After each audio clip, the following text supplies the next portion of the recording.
বন্ধুরা, আজকে আমি চলে এলাম তোমাদের কাছে ছোট্ট মিনি ব্লগ নিয়ে। আমি তোমাদের পুষ্পা, তোমরা সবাই কেমন আছো? আজকে দেখাবো রাধাকৃষ্ণ মন্দিরের মেলা। তো দেখো কত মেলায় ভিড় হয়েছে, প্রচণ্ড ভিড় হয়েছিল। আমরা মেলার মধ্যেই গিয়েছিলাম, সবাই মিলে আনন্দ উপভোগ করলাম। তার মাঝে একটু ফুচকা খেলাম, আর তার মাঝেই দেখো রাধাকৃষ্ণ ঠাকুরকে তোমাদেরকে দেখিয়ে দিলাম, কত সুন্দর হয়েছে, দোলনায় ঝুলছে। আর এদিকে আছে কৃষ্ণ সাপের ওপর উঠে পড়েছে। আর এদিকে আমরা ফুচকা খেতে চলে এলাম, সবাই মিলে ফুচকা খেলাম।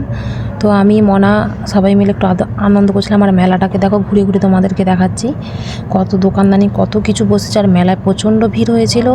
আর মনা এদিকে বায়না করছে খেলনায় চড়বে, দেখো চড়ছে মুনুমায়া। আর আমি তোমাদের পুরো মেলাটা ঘুরে ঘুরে দেখে দিলাম। তো বন্ধুরা, ভালো লাগলে অবশ্যই লাইক কমেন্ট করবে এবং চ্যানেলটাকে অবশ্যই সাবস্ক্রাইব করবে। সবাই সুস্থ থাকবে, ভালো থাকবে। আবার আমি নেক্সট ভিডিও নিয়ে আসবো। আর দেখো এখানে স্টেজ করেছে, এখানে বিভিন্ন রকমের অনুষ্ঠান হচ্ছে। আর কত ভিড় হয়েছে দেখো। আর মেলার মাঝখানে কত জুয়েলারি দোকান, অনেক জুয়েলারি দোকান। তো দেখো, টাটা বাই বাই সবারকে।